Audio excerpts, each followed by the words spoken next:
मित्रहो, आपण सर्पगंध या कादंबरीचं वाचन करत आहोत.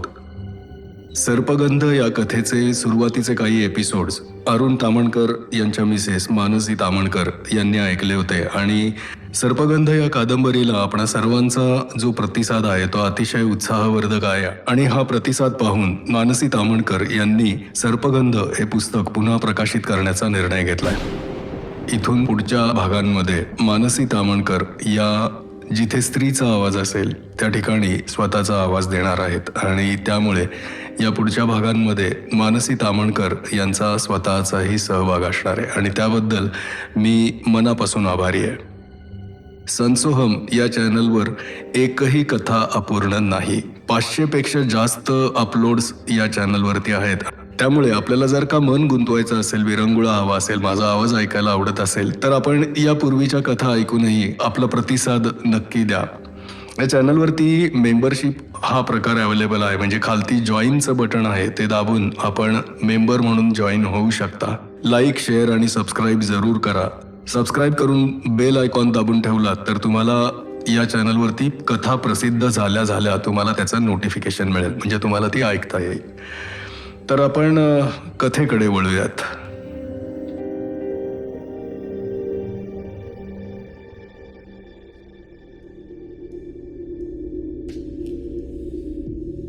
आम्ही मंदिराच्या सभागृहात प्रवेश केला. संपूर्ण सभागृहात जिकडे तिकडे सुवर्णाच्या सर्प प्रतिमा विखुरल्या होत्या. सभागृहाचे खांबही सर्पाकृती होते आणि सभागृहाचे पूर्ण छत सर्पफणीच्या आकाराच्या खांबांवरच तोललं गेलं होतं. श्वेत सर्प या खांबांमधून गर्भगृहाकडे सरसावले. मंदिराच्या भिंतीतूनही सौम्य शंखध्वनी ऐकू येत होता. गर्भगृहाच्या पहिल्या पायरीवर आम्ही पोहोचलो. या पायरीवर 9 श्वेतसर्प शेपटीच्या टोकावर ताठ उभे राहिले. मी गर्भगृहात डोकवावं असं आपल्या निळ्या बुबुळांनी श्वेतसर्पांनी मला खुणावलं. मी गर्भगृहात डोकावलो आणि माझ्या अंगावर सरसरून काटा आला. गर्भगृहाच्या पोकळीत बरोबर मध्यभागी स्फटिकाचा महाकाय शंख अधांतरी तरंगत होता. सभागृहात घुमणारा शंखध्वनी याच महाकाय शंखातून निघत होता. गर्भगृहाच्या 4ही भिंती वरच्या उंच कळसापर्यंत सुवर्णाच्या होत्या. म्हणजे त्या भिंतीवर सोन्याचा पत्रा मारलेला नव्हता, तर त्या भिंतीतल्या शिळाच सोन्याच्या होत्या. शंख जिथे अधांतरी तरंगत होता तिथे खाली जमिनीत शंखाच्या व्यासा एवढं विवर होतं. या विवराचं तोंडही सुवर्णाचं असून त्यातून बाहेर पडणारा सुवर्णाचा प्रकाश स्फटिकाच्या शंखाभोवती कमळाच्या पाकळ्यांप्रमाणे पसरला होता. शंख स्वतःभोवती संथ गतीत फिरत होता. एकाएकी शंखाच्या पोकळीतून बापूंचा चेहरा डोकावला. हळूहळू त्यांचा चेहरा शंखाबाहेर येऊ लागला आणि मी विलक्षण दचकलो. बापूंच्या चेहऱ्यामागचा देह माणसाचा नव्हता. बापूंचं चेहऱ्यामागचं शरीर सुवर्ण कांती असलेल्या अवाढव्य सर्पाचं होतं. बापू! नकळत माझ्या तोंडून बापूंना हाक मारली गेली आणि इतका वेळ बंद असलेले डोळे बापूंनी उघडले. बापूंचे डोळेही निळेशार आणि चकाकणारे झाले होते. त्या डोळ्यांतून माझ्याविषयीची असी माया एखाद्या हिऱ्याच्या प्रकाशाप्रमाणे पसरत माझ्यापर्यंत पोहोचत होती. बापू, तुम्ही असे कसे झालात? उत्तर देण्याऐवजी बापू शंखावरून हळुवार सरपटत शंखाच्या शिखरावर वेटोळं करून बसले. त्यांनी डोळे मिटले आणि त्यांच्या मुखातून ओंकार ध्वनी बाहेर पडू लागला. हा ओंकार इतका दीर्घ होता की त्याच्या पहिल्या उच्चारातच गर्भगृह सोनेरी प्रकाशानं एकाएकी झळाळू लागलं. त्यामुळे स्फटिकाचा शंख आणि त्यावर बसलेले बापू क्षणकाल दिसेनासे झाले. असं वाटत होतं की डोळ्यांसमोर फक्त सुवर्णाची अभेद्य भिंतच उभी आहे. काय करावं ते मला क्षणभर कळेच ना. अंधारात तीर मारल्याप्रमाणे मी बापूंना पुन्हा म्हणालो, बापू, तुम्ही असे कसे झालात?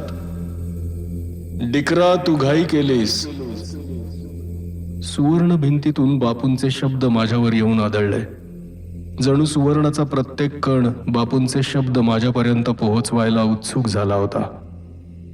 मी बापूंना म्हणालो, बापू, घाई मी नाही केली. मला ठाऊक आहे, श्वेतसर्पांनी घाई केली. आपल्या नावाचा उच्चार ऐकताच श्वेतसर्पांनी माझ्याकडे बालकाच्या निरागसतेनं पाहिलं. जणू आपल्यावरचा हा आरोप त्यांना अनाठाई वाटत असावा. बापूंचे शब्द ऐकू येतच होते. अशी घाई ते सुरुवातीपासूनच करत होते. अगदी आचार्य चित्रतत्वांनी नील सागर गोठवला ना तेव्हापासून. पण या घाईला तू का बळी पडलास? तुला ठाऊक आहे, तू घाई केल्यामुळे हे श्वेत सर्प सुटण्याऐवजी पुन्हा एका जन्मचक्रात अडकणार आहेत आणि तुलाही अडकवणार आहेत. बेटा, यांची जबाबदारी तुझ्यावरच आहे आणि ज्याच्यावर जबाबदारी असते त्यानं स्वतःपेक्षा ज्याची जबाबदारी असते त्यांचा विचार अधिक करायचा असतो. याचा विचार करण्यातच तुझं हित आपोआप साधलं जात असतं. म्हणून बेटा, वस्तुस्थितीची जाणीव तू घाबरावास म्हणून दिलेली नाही. धीर सोडू नकोस. अपूर्ण घटना म्हणजे घटनांच्या पूर्णत्वाकडे जाण्याची प्रक्रियाच असते, अपयश नव्हे. फक्त त्याची जाण ठेव. बेटा, मी आता निघालो. जीवनाच्या या अनादी अनंत प्रवाहात वाहता वाहता योगायोगानं एकमेकांजवळ आलेले आपण दोन ओंडके होतो असं समज. प्रवाह बदलला की त्यात वाहणाऱ्या ओंडक्यांचे मार्गही बदलत असतात. तसे आता आपले मार्ग बदलले. एकाच ठिकाणी आपण पोहोचणार असलो तरी तिथपर्यंत जाण्याचा प्रत्येकाचा मार्ग मात्र वेगळा असतो. हे श्वेतसर्प माझ्या कुळातलेत. वाट चुकलेली पोरं आहेत रे ही, पण त्यांना वाट दाखवण्याची जबाबदारी तुझीच आहे. बापू, तुम्ही कुठे चाललात? तुम्हाला माहिती आहे मी एकटाच आहे. माझ्या आईवडिलांना मला नकोसा म्हणून तुमच्या झोळीत मला फेकलं आणि तुम्ही मला पुन्हा अनाथ करून चाललात. त्याही अवस्थेत माझं सगळं शरीर दाटून येतंय. कोणत्याही क्षणी ते थरथरू लागेल असं मला वाटलं. अचानक समोरची सुवर्ण भिंत विरळ होऊ लागले आणि हळूहळू शंखावर बसलेले बापू मला पुन्हा दिसू लागले. त्यांनी डोळे उघडले. त्यांची अतिनील आणि शांत नजरेतून माझ्यापर्यंत पोहोचणारी मायेची फुंकर माझ्या सर्व शरीराला हळूवार कुरवाळत होती आणि माझ्या डोळ्यांतून घळाघळा अश्रू वाहू लागले. पाठोपाठ बापूंच्या शब्दांचा स्नेह स्पर्श मला जाणवू लागला. बेटा, या जगात अनाथ कोणीच नसतो. फक्त आपल्याला सांभाळणारा कोणीतरी आहे याची जाणीव त्याला नसते. जे शरीर तो घेतो त्या शरीराच्या नश्वरतेतून ही अनाथत्वाची भावना त्याच्या ठिकाणी निर्माण होते, एवढंच. अंतरिक्षात सगळे एकटेच असतात रे, आणि तरीही त्या एकट्याचे सगळे असतात. इथे सामर्थ्य हेच सनातनत्व मानलं जातं. तू समर्थ हो, मग सगळे तुझेच आहेत. पण तू असमर्थ राहिलास तर तुला कोणीच आपलं वाटत नाही. हा दोष इतरांचा नाही, तुझाच आहे. तो सुधार. माझ्याकडे तू एखादा क्षण जरी अंतर्यामातून बापू म्हणून पाहिलं असशील तर माझं दृश्य अस्तित्व असलं आणि नसलं तरी मी सदा सर्व काळ तुझा बापूच आहे. आपल्या सगळ्यांची शरीर रूपांतरित होण्याची वेळ आलेली आहे. दुसऱ्या शरीरात हेच विचार घेऊन जन्माला ये. हे विचारच तुझी पुढच्या जन्माची शिदोरी असेल. ओम तत्सत. बापूंच्या पापण्या बंद झाल्या. त्यांच्या मुखातून पुन्हा ओंकार ध्वनी बाहेर पडू लागला. त्याची गती पहिल्यापेक्षा वाढू लागल्यामुळे त्याचा ध्वनी अधिकाधिक सूक्ष्म होऊ लागला होता आणि वेटोळ सोडून बापूंचा सर्पदेह हळूहळू उभा राहू लागला.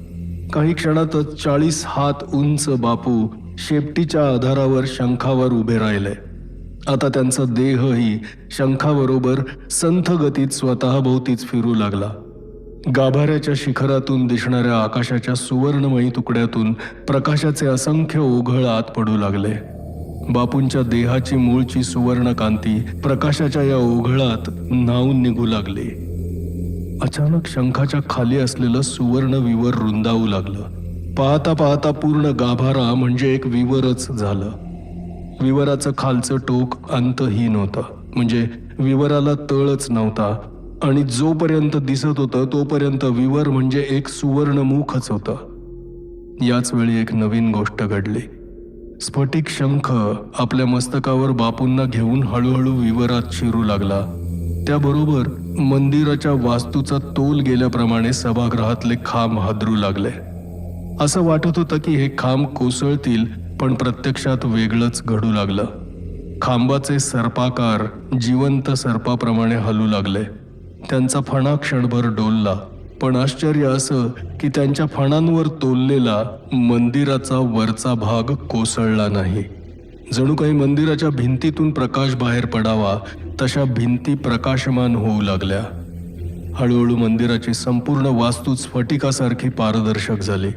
मंदिराच्या पारदर्शक भिंतीतून बाहेरची प्रचंड वारुळं आणि त्यामागचे वृक्ष मला स्पष्ट दिसत होते. मला दिसलं की वारुळाखालची भूमी गलबतासारखी हलतेय. वारुळातून सर्प बाहेर पडतायत आणि मंदिराच्या दिशेनं सगळे सरपटू लागले आहेत. सभागृहाच्या प्रवेशद्वारातून सर्पांची ती झुंड विलक्षण वेगानं आत शिरते. खांबाचे सर्पाकार छताचा आधार काढून सभागृहाच्या मध्यभागी शेपटीवर उभे आहेत. त्यांची संख्या ही 9च आहे. वारुळातले सर्प त्यांच्या भोवती वेटोळं घालून शिस्तबद्ध बसू लागले होते. मी मंदिराच्या पारदर्शक भिंतीतून पुन्हा बाहेर नजर टाकली आणि मला आश्चर्याचा धक्का बसला. बाहेर वारुळं नव्हतीच. त्या जागी अतिनील रंगाचं पारदर्शक अथांग पाणी पसरलं होतं. श्वेतसर्प माझ्या हातापायांना वेटोळं मारून बसले होते. स्फटिकाचा शंख गर्भगृहाच्या विवरात दिसेनासा होत होता. पाठोपाठ बापूंचा सर्पदेहही विवरात चालला होता. त्यांचा चेहरा ध्यानमग्न होता.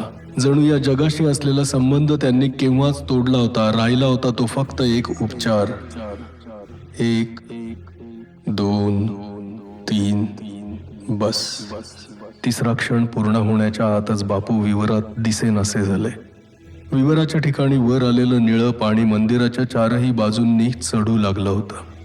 पाणी आत येत नव्हतं, पण पारदर्शक भिंतीतून हळूहळू ते कळसापर्यंत आणि कळसाच्याही वर पोहोचल्याचं स्पष्ट दिसत होतं. आश्चर्य असं की कळसाच्या उघड्या तोंडातूनही पाणी आत उतरलं नव्हतं. फक्त पाण्याची निळाई मंदिराच्या आत सर्वत्र व्यापून राहिली होती. बस. शेवटची जाणीव सगळीकडे पसरलेल्या अथांग निळाईचीच होती. माझे श्वेत सर्प आणि मीही त्या निळाईचाच अविभाज्य भाग होऊन गेलो.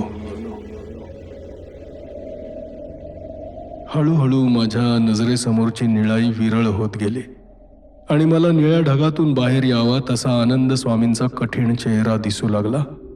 मी मानेला 2-4 झटके दिले. माझे गुडघे आणि खांदे आखडल्याची जाणीव मला झाली. मी पाय लांब केले, कमरेला अळोखे पिळोखे दिले आणि मला जाणवलं की माझ्या पाठीच्या कण्यावरून कोणीतरी हात फिरवत आहे. हात फिरवणाऱ्याचा चेहरा पाहण्यासाठी मला पापण्या ताणावून पाहावं लागलं. अशातच 2 काळेशार डोळे माझ्यासमोर आले. हळूहळू डोळ्यांभोवतालच्या चेहऱ्यावर मी फोकसिंग करू शकलो. तो चेहरा नाथाचा होता. अच्छा, नाथा माझ्या पाठीवरून हात फिरवत होता तर. काय पत्रकार, कसं वाटतंय? नाथानं विचारलं. पत्रकार हा शब्द ऐकताच मी खाडकन चमकलो. एका क्षणात माझी तरलता वास्तवावर उतरली. नाथा हा खरोखर तयारीचा होता. योग्य प्रसंगी योग्य हाक ऐकणाऱ्याला कशी भानावर आणू शकते याचा नेमका अंदाज नाथाला होता. मी नाथाकडे पाहून हसण्याचा प्रयत्न केला. प्रयत्न हा शब्द अशासाठी वापरतोय की एक क्षणभर मला अशी शंका आली की आपण हसायचं तर विसरलो नाही ना. हसा हसा पत्रकार, मोकळेपणे हसा. नाचावंसं वाटतंय का? आनंद स्वामींनी विचारलं. नाही, नको. मी कसेबसे शब्द उच्चारले. नाचलात म्हणजे आखडलेल्या शिरा मोकळ्या होतील. वरजीवन भाई नाचत होता, स्वामी म्हणाले. मी कसानुसाच हसलो. नाचायचं नसेल तर नुसता उभा राहा, स्वामी. मी उभा राहण्याचा प्रयत्न करू लागलो. अर्धवट उभा राहिलोही, पण माझ्याच देहाचं वजन मला विलक्षण जड वाटू लागलं. त्यामुळे माझे पाय थरथरू लागले. मी खाली पडणार तेवढ्यात नाथानं मला आधार दिला. मला खाली बसवलं आणि माझ्या मांड्या, गुडघा, पोटरी आणि पोट इथले स्नायू नाथानं दाबायला सुरुवात केली. मला एकदम संकोचल्यासारखं झालं. नाथा माझ्या मानेच्या शिरांनाही मॉलिश करू लागला. नाथा विद्वान होता, साधक होता आणि माझ्यासारख्या सामान्य पत्रकाराला मॉलिश करत होता. मला जास्तच संकोचल्यासारखं होऊ लागलं. नको रे नाथा, मी नाथाला म्हणालो. नको काय, चांगलं मॉलिश करून घे. इतका लांबचा प्रवास करून आलायस. तुझ्या उजव्या बाजूला उर्मिला बसलीये, तिच्या मांडीवर पद्मनाभ आहे. त्यांना पाहिलंस का? नाथानं मॉलिश करतच विचारलं. खरंच की, मी उर्मिला आणि पद्मनाभला विसरलोच होतो. मी उर्मिलाकडे पाहिलं. तिचा गोरापान रसरशीत चेहरा अत्यंत उत्कंठेनं माझ्या पूर्ण अस्तित्वाचंच निरीक्षण करत होता. मी माझी नजर तिच्यावरून तिच्या मांडीवरील पद्मनाभकडे वळवली आणि मला आश्चर्याचा धक्काच बसला. पद्मनाभच्या शरीराभोवती मला फिकट निळ्या रंगाची आभा दिसली. दचकू नको, तुला दिसलं ते बरोबर आहे. जे तू पाहून आलास त्यांच्यापैकीच एक पद्मनाभ आहे. उरलेले 8 तुला शोधायचेत. अचानक आनंद स्वामी म्हणाले. मी न समजून उद्गारलो. काही नाही, भूक लागलीये, स्वामींनी विचारलं आणि अचानक मला भुकेची जाणीव झाली. खरंच की मला खूप भूक लागली आहे, मी स्वतःशीच म्हणालो. हो, मला खूप भूक लागली आहे, मी कबूल केलं. काय खातोस? गुलकंद खा थोडा, नाथा म्हणाला आणि मी स्वामीजींकडे पाहिलं. नाथा बरोबर सांगतोय, थोडा गुलकंद खा, पोटातली आग शांत होईल, स्वामी म्हणाले. गुलकंद हा शब्द ऐकताच मला खरोखर गुलाबाचा सुगंध येतोय असं वाटू लागलं. तो सुगंध अधिकाधिक फुफ्फुसात साठवून घेता यावा म्हणून मी दीर्घ श्वास घेऊ लागलो. स्वामीजी हसले. नाथा मोठ्या हिरव्या पानाच्या द्रोणात गुलकंद घेऊन आला. गुलकंदाचे 2 घास मी एका पाठोपाठ एक तोंडात भरले. संपूर्ण मुखात आणि मस्तकातही गुलकंदाचा सुगंध दरवळला. नितांत समाधानाचा सुस्कारा माझ्या तोंडून आपोआप बाहेर पडला. 3रा घास घेण्यासाठी मी द्रोणात हात घातला आणि अचानक माझ्या डोक्यात विचार आला. नेपाळच्या या दुर्गम भागात आणि हजारो फूट उंचीवरच्या वराही मातेच्या या मंदिरात अचानक गुलकंद आला कुठून? जे दगडी कक्ष आमच्या भोवती होते ते संपूर्ण रिकामे आणि ओसाड होते. म्हणजे तिथे आधीपासून गुलकंद आणून ठेवला असण्याची शक्यताच नव्हती. मी स्वामींकडे पाहिलं. स्वामी मान डोलावून गूढ आणि मिश्किल हसत म्हणाले. राहू दे, जे पुढ्यात आलंय ते खा. आपण सगळी वराई मातेची लेकरं आहोत आणि माता लेकरांना काही कमी पडू देत नसते. वराही मातेनंच हा गुलकंद तुझ्यासाठी पाठवलाय. जेवढा हवा तेवढा रगड, मुळीच बाधणार नाही, स्वामी म्हणाले. माझ्या मनातल्या शंकेला स्वामींनी नेमकं उत्तर दिलं होतं. इथे आल्यापासून दुसऱ्याच्या मनातला विचार त्यानं व्यक्त करण्याआधीच ओळखून उत्तर देण्याची स्वामी आणि नाथाची पद्धत मला परिचित झाली होती. मी गुलकंद खायला सुरुवात केली. 3-4 घास खाल्ले असतील. तोच नाथानं एका पानात कांद्याच्या फोडी, थोडं मीठ आणि लिंबाच्या फोडी माझ्यासमोर आणून ठेवल्या. मी डोळे ताणून त्या पानाकडे आणि प्रश्नार्थक नजरेनं नाथाकडे पाहत विचारलं, हे कशासाठी? तुझ्यासाठीच आहे, नाथा म्हणाला. आता हे खाऊ? मी, थांब, कांद्यावर थोडं मीठ आणि लिंबू पिळून देतो, मग खा, म्हणजे तोंडाला जरा चव येईल, नाथा म्हणाला आणि त्यानं एका कांद्याच्या फोडीवर लिंबू पिळून मीठ घातलं. मला ढेकरा येताना पाहून स्वामींनी हुंकार दिल्याचं मला जाणवलं. जणू त्यांना सुचवायचं होतं, ठीक झालं. प्रत्यक्षात स्वामीजी म्हणाले, आता व्यानवायू कार्यान्वित होईल, त्यामुळे प्राण अपान समान उदान चलित होऊन शरीराचं भान येईल. आता कसं वाटतंय? शरीरात संवेदना आल्यासारखं वाटतंय, मी ढेकरा देतच उत्तरलो. आता जेवून घे. नाथा, सिद्धनाथच्या डोळ्यात सुरमा घाल. सिद्धनाथ, सुरमा झोंबेल पण सहन करायचा. सुरमा घातल्यामुळे मेंदूच्या मज्जासंस्थांवरचे तणाव कमी होतात, स्वामी म्हणाले. मी मानेनच होकार दिला. नाथा माझ्या डोळ्यात सुरमा घालून लगेच आत गेला होता. त्याच्या पाठोपाठ पद्मनाभला आनंद स्वामींच्या मांडीवर ठेवून उर्मिलाही आतल्या दालनात गेली होती. मी स्वामीजींना विचारलं, स्वामीजी, मला खूप थकल्यासारखं वाटतंय, असं का? साहजिक आहे, तू 3 जन्मांचा प्रवास करून आलायस, स्वामीजी म्हणाले. 3 जन्म? होय, पहिला श्रुतकीर्ती, दुसरा बापू आणि 3रा वरजीवन दास. बापू हा पण माझाच पुनर्जन्म? हो, पण बापू हे तर वरजीवन दासला सांभाळणारे आणि त्याचे गुरु होते ना. असं भासत असलं तरी बापू आणि वरजीवन दासमध्ये 300 वर्षांचं अंतर होतं. 300 वर्षांचं अंतर होतं?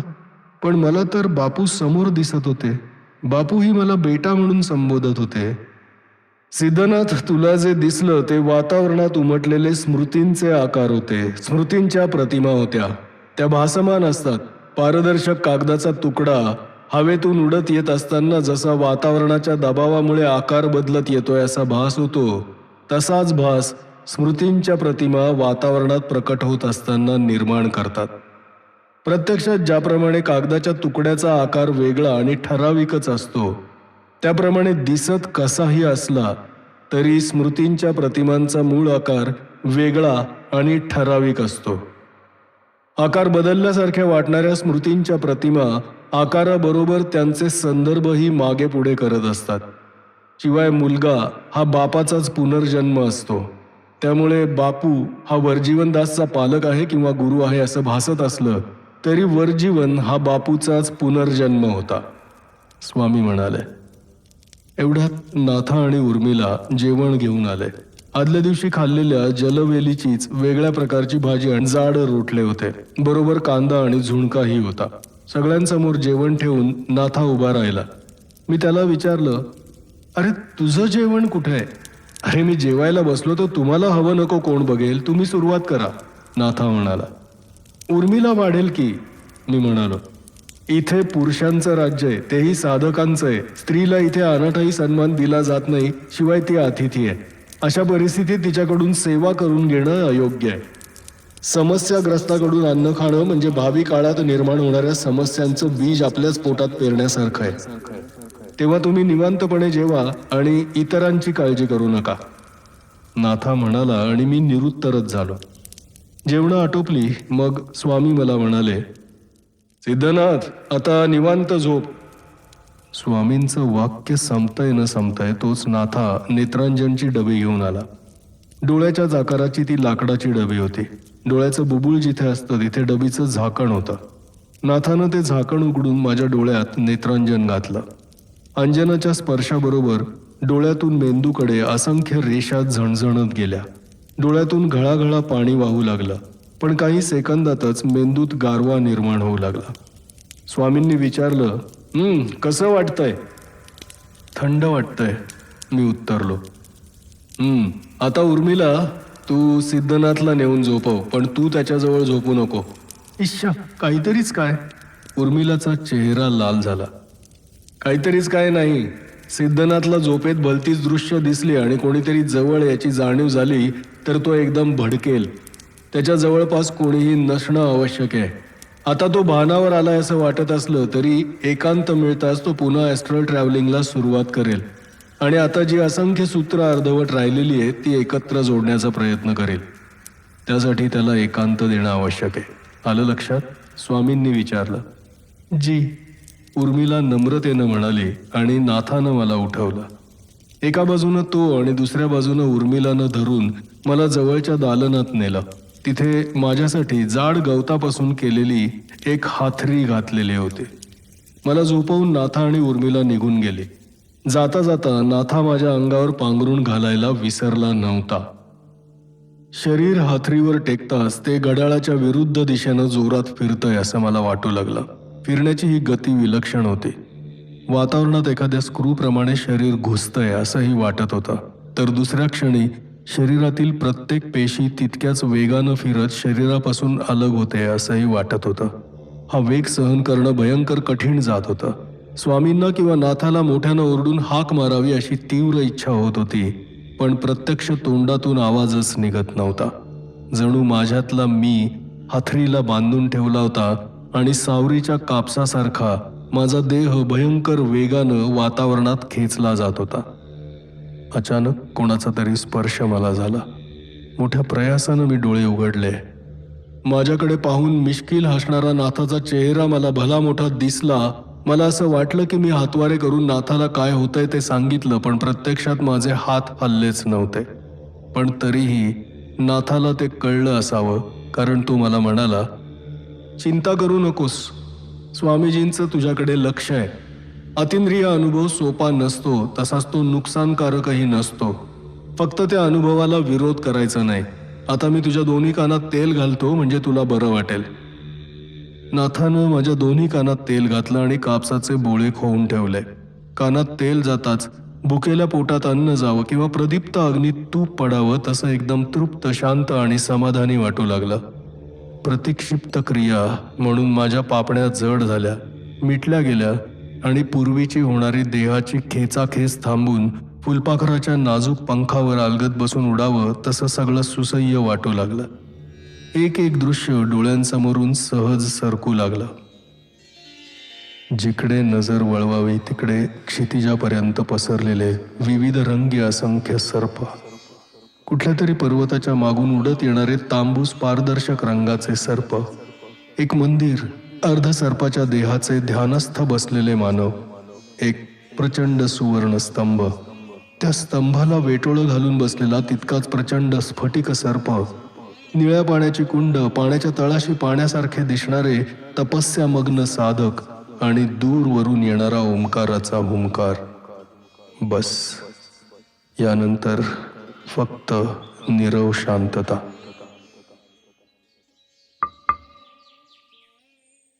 सकाळी नाथानं मला उठवलं तेव्हा हिमशिखरांवरून परावर्तित होणारी कोवळी मोरपंखी किरणं दालनात सर्वत्र पसरली होती. मला एकदम हलकं हलकं आणि प्रसन्न वाटत होतं. तितक्याच प्रसन्नतेनं नाथा माझ्याकडे पाहून हसला आणि मला म्हणाला, उठा साहेब, तुमच्याशी अनैतिक संबंध ठेवणाऱ्या त्या उर्मिलाताई उठून केव्हाची तुमची वाट बघतायत. अनैतिक संबंध ठेवणाऱ्या हा शब्द ऐकताच मी खाडकन उठून बसलो. इथे तिसरा कोणी असता तर नाथाचं बोलणं त्याला असभ्य वाटलं असतं, पण इथे सभ्य असभ्यतेपेक्षा खरं तेच बोलण्याची परंपरा असल्यामुळे नाथाच्या बोलण्याचा राग येण्याऐवजी मला खुदकन हसूच आलं. नाथा बोलत होता, त्यात असत्य ते काहीच नव्हतं. उर्मिलाचा नवरा अस्तित्वात होता आणि तिला मुलगाही होता. इतकंच नव्हे तर तिचा मुलगा पद्मनाभ याच्यावर उपचार करण्यासाठी उर्मिला नवऱ्याला न सांगताच माझ्याबरोबर इथे नेपाळला पुष्कर तीर्थावर आली होती. तिच्या माझ्यात आत्मीयता तयार झाली होती आणि त्या आत्मीयतेची प्रतिक्षिप्त क्रिया म्हणून आम्हा दोघांचे शरीर संबंधही केव्हाच प्रस्थापित झाले होते. अर्थात हे फक्त नाथा आणि स्वामीच ओळखू शकत होते, इतर कुणाला याची कल्पना नव्हती. उर्मिला श्रीवर्धनला गेल्यावर तिच्या नवऱ्याला जर हे कळलं तर काय करायचं, असा प्रश्नही आमच्या दोघांच्या मनात अजून का उभा राहिला नव्हता कुणास ठाऊक. अगदी खुदकन हसलात. स्वामीजी कुठे आहेत? मी विषय न वाढवण्यासाठी उगीचच विचारलं. नाथा माझ्या पाठीला हातानं हलकासा धक्का देत म्हणाला, चला विषय बदलू नका. तुम्ही काय धंदे करता ते आम्हाला कळल्याशिवाय राहत नाही, एवढं लक्षात ठेवा. आदल्या दिवशी रात्री ज्या दालनात आम्ही सगळे बसलो होतो त्या दालनात मी आलो. मी पूर्वी नमूद केल्याप्रमाणे या दालनाला एक बाजू छोटासा कठडा ठेवून पूर्ण मोकळी होती. ते तुमच्या लक्षात असेल. म्हणजे बिल्डिंगला जशी बाल्कनी असते तसा हा कठडा होता. कठड्याच्या खाली शेकडो फूट खोलवर निळशार पाणी सकाळच्या कोवळ्या उन्हात काचेसारखं लकाकत होतं. त्या पाण्यात 2 ठिपके इकडून तिकडे पोहत होते. मी ओळखलं की हे 2 ठिपके म्हणजे आनंद स्वामी आणि योगी क्षिप्रानाथ होते. अचानक माझ्या लक्षात आलं की काल रात्रीच्या प्रयोगाच्या वेळी क्षिप्रानाथ कुठेच दिसले नाहीत. कुठे असतील ते? पण हा प्रश्न मी माझ्या डोक्यातून काढून टाकला. असे आगंतुक प्रश्न निर्माण करायचे नसतात याची जाणीव मला झाली. स्वर्ग यापेक्षा वेगळा असेल का हो? अचानक उर्मिलाचा आवाज माझ्या कानावर आला. मी चमकून मागे बघितला. उर्मिलानं शुभ्र पंजाबी ड्रेस घातला होता. केस मोकळे सोडले होते आणि तिचा चेहरा ताज्या तवान्या मोगऱ्याच्या फुलासारखा टवटवीत दिसत होता. मी मनाशी म्हणालो, पांढऱ्या रंगात पावित्र्य असतं हे खरंय. पण प्रत्यक्षात उर्मिलाला म्हणालो, तू म्हणतेस ते खरंय. स्वर्ग यापेक्षा वेगळा नसेल असं म्हणण्याऐवजी हाच स्वर्ग आहे असं म्हणायला हवं. एवढंच नाही तर या स्वर्गातली तू गंधर्व कन्या आहेस असं तुझ्याकडे बघून मला वाटतंय. काहीतरीच काय, उगाच मला हरभऱ्याच्या झाडावर चढवू नका हा. स्वामीजींनी ऐकलं ना तर तुमची खैर नाही. उर्मिला गोरीमोरी होत म्हणाले. उर्मिलानं स्वामींचा उल्लेख करताच नाथानं मला तयार राहायला सांगितल्याचं आठवलं आणि मी उर्मिलाला घाईघाईनं म्हणालो, चल मी लवकर आंघोळ वगैरे करून घेतो. नाथानं तयार व्हायला सांगितलं याचा अर्थ तसा स्वामींचाच आदेश असणार. मग जा लवकर. आंघोळ वगैरे उरकून तासाभरात मी पुन्हा या दालनात आलो. तेव्हा तिथे स्वामीजी, क्षिप्रानाथ, नाथा आणि उर्मिला आधीच बसलेले होते. मला पाहताच स्वामी म्हणाले, या पत्रकार या, कसं वाटतंय? चांगलं, हलकं आणि उत्साही वाटतंय, मी म्हणालो. वाटणारच. अतिंद्रिय अनुभव नेहमी उत्साहवर्धकच असतो. पण आम्ही झोपलो नाही अजून. तू सुखी आहेस बाबा? चांगली झोप, चांगलं अन्न आणि तेही वेळच्या वेळी, आणि चांगली मादी. सुख सुख ते आणखी काय वेगळं असणार तुम्हा लोकांना?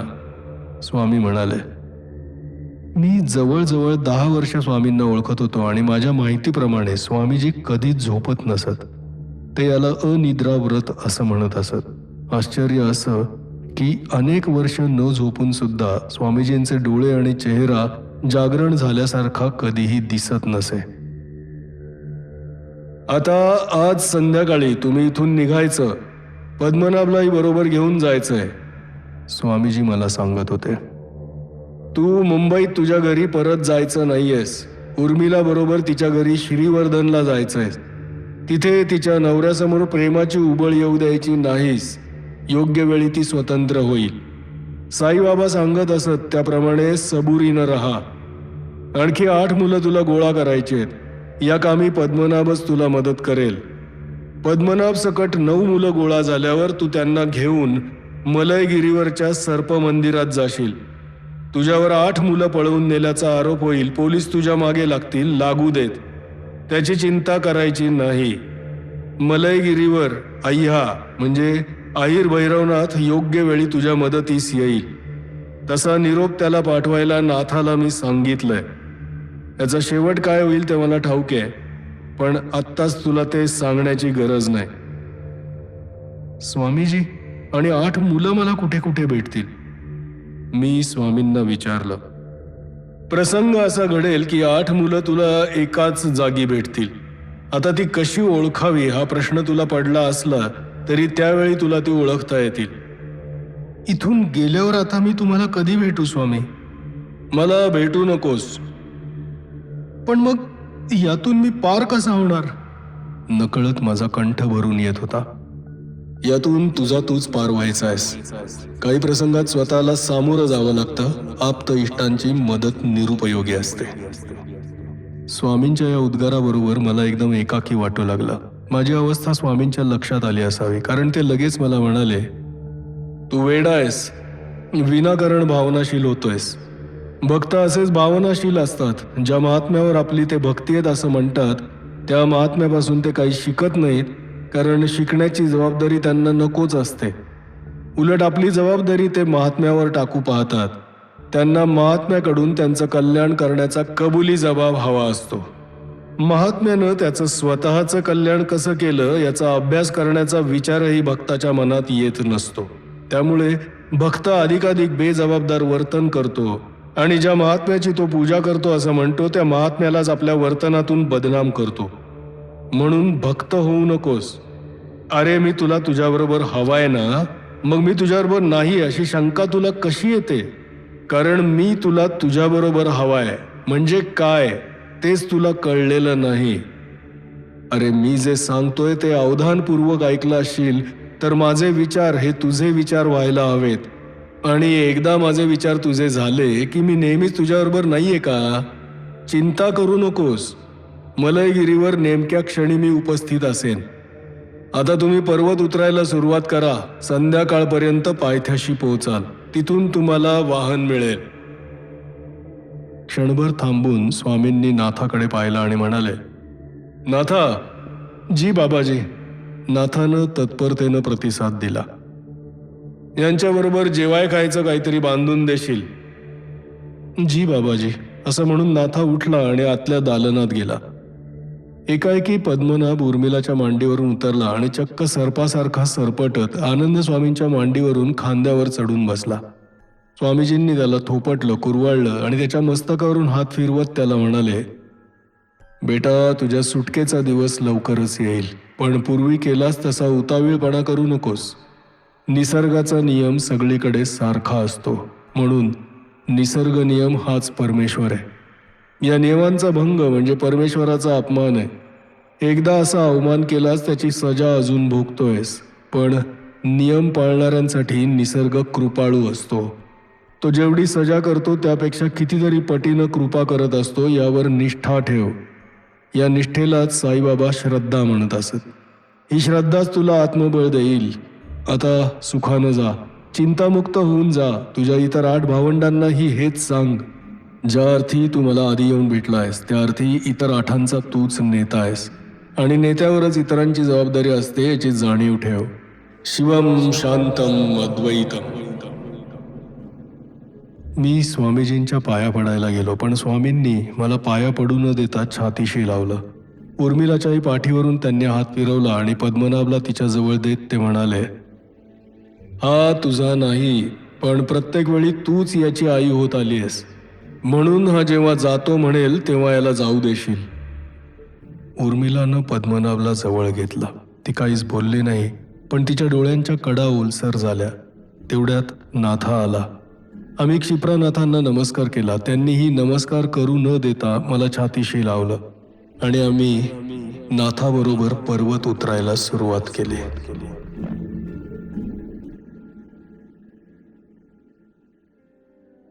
मित्रांनो, आपण सर्पगंध ही कादंबरी ऐकत आहोत आणि या कादंबरीचा हा भाग तुम्हाला कसा वाटला? मला उत्सुकता आहे तुमच्या कॉमेंट्सची. लाईक, शेअर आणि सबस्क्राईब केलं नसेल तर करून ठेवा आणि बेल आयकॉनचं बटन दाबून ठेवा. पुढच्या भागासाठी संसोहम या चॅनलला भेट द्यायला विसरू नका. पुढच्या भागामध्ये आपण नक्कीच भेटू. तोपर्यंत बाय बाय.